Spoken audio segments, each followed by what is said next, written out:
Ça va Seb? Ouais, Il est 3 h du mat. 3 h du mat. T'es en forme? On est en Écosse, au milieu de nulle part. Puis c'est parti pour une longue journée.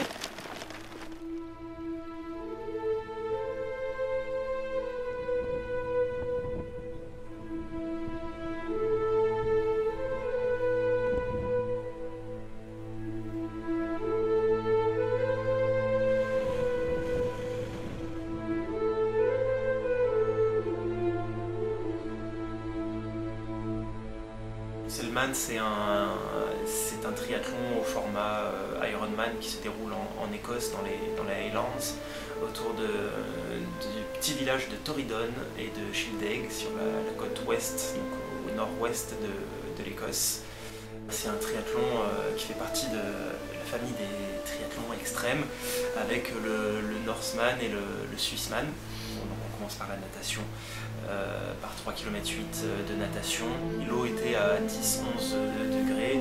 Par contre, on a eu énormément de méduses, des grosses méduses blanchâtres de 10-20 cm de diamètre, qui étaient partout à la surface. Alors on traversait les bancs de méduses, c'était rigolo parce qu'on nageait, on prenait appui sur les méduses. Alors c'était affreux, on savait pas s'il fallait s'appuyer ou pas, c'était gélatineux. J'en ai qui me sont passés sur le visage. Alors j'avais laissé pousser une grosse barbe pour me protéger un peu du froid et des méduses. Je sais qu'au niveau de la respiration, au lieu de garder vraiment la tête à la surface de l'eau, je venais respirer loin au-dessus en me disant si je m'en prends une dans la bouche, ça va être terrible. Donc voilà, partie natation pas facile, et puis à la fin on arrive peut-être à aller à 500 mètres du bord. C'était marée descendante, donc on avait tout un courant qui nous repoussait, qui nous poussait en arrière. On avait vraiment l'impression de remonter une rivière au milieu des méduses dans le froid. Enfin, c'était un peu fou cette partie natation.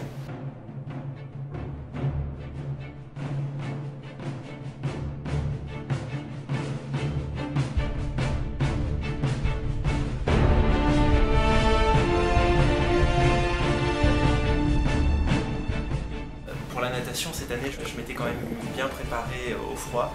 J'ai nagé quasiment tout l'hiver en mer, et puis régulièrement je me faisais également des glaçages. Donc je stockais 40 litres d'eau dans mon frigo, 20 kg de glace dans le congélo, et je me faisais des bains. Un des derniers bains que j'ai fait avant le Seltman, je suis resté une vingtaine de minutes et l'eau était entre 4 et 6 degrés. Et c'est vrai que je suis sorti de la partie natation vraiment comme une fleur.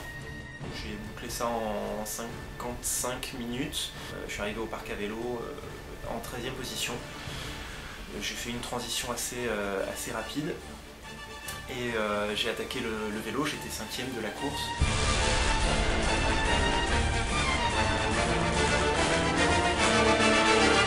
Le vélo fait 202 km.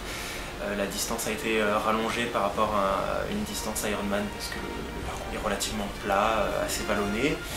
Il y a 2000 mètres de dénivelé positif.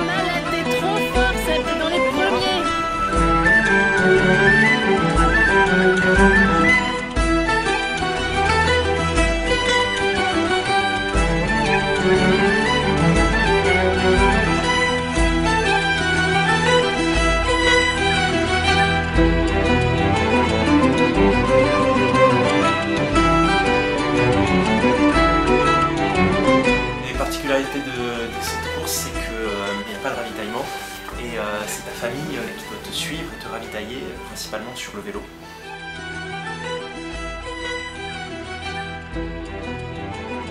Pas de ravitaillement sur le vélo, il faut se débrouiller tout seul. On se dit ça va être affreux, comment on va faire, il n'y a pas d'organisation, il n'y a rien.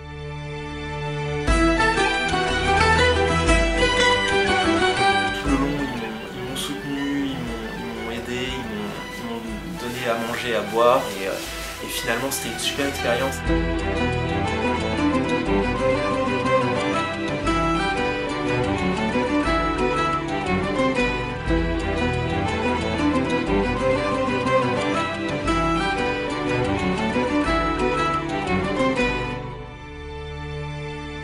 Vraiment super de vivre ça avec eux. Ça les a mis vraiment en plein cœur d'un triathlon et d'un Ironman. Et moi, partager ces moments-là avec ma famille, c'était vraiment super important et super agréable. Allez, allez! Il y a une descente raide et on va, virage à gauche dangereux. Alors, fais gaffe, virage à gauche dangereux. Ok. Tu t'es fait doubler là récemment? Ouais, je suis 11e. Pour le Seltman, j'ai commencé à m'entraîner en octobre, novembre. J'avais fait une grosse coupure après l'Embrunman, j'avais besoin de récupérer. C'est vrai que j'avais enchaîné Nice et Embrun pour ma première saison de triathlon. Mais après Embrun, j'avais vraiment besoin de couper et de me reposer.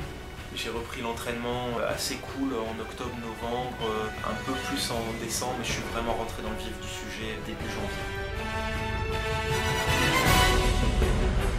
Participer à une épreuve comme ça en Écosse demande pas mal d'investissement au niveau de l'organisation, donc au niveau temps, mais aussi financier.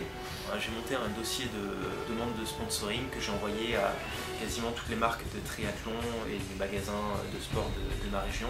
Et j'ai eu la chance d'avoir un sponsor quelques semaines avant le Seltman. Pour financer mon projet, j'ai également monté un dossier de sponsoring participatif.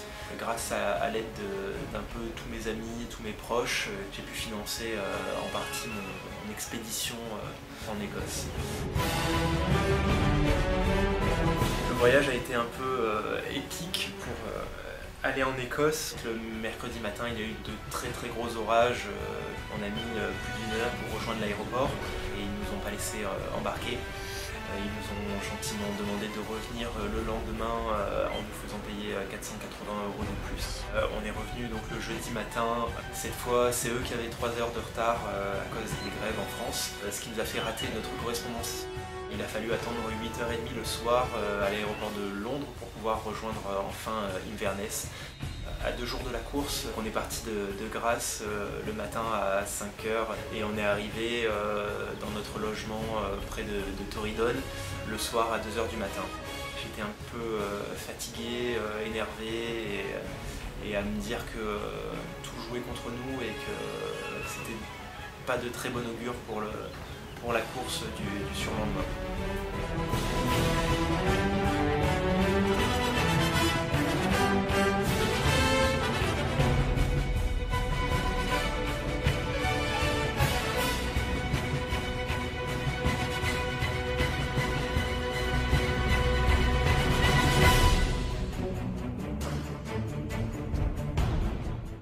Par un marathon, donc 42 km de course à pied. La course à pied se divise en 3 parties. En fait, il y a une première partie qui fait 18 km, qui est sur un sentier forestier avec à peu près 400 mètres de dénivelé positif. Ensuite, il y a 17 km de montagne, il y a un peu plus de 1000 mètres de dénivelé positif et négatif. C'est avec ma sœur que j'ai couru cette partie-là.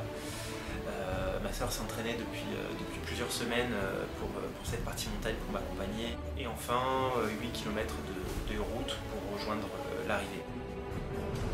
Je pense qu'on n'a pas souvent l'occasion d'arriver sur ce genre de point de vue au milieu d'un Ironman. Quand on arrive là, on ne court plus après le chrono. Donc après, c'est que du plaisir. Donc on prend le temps de partager ce moment.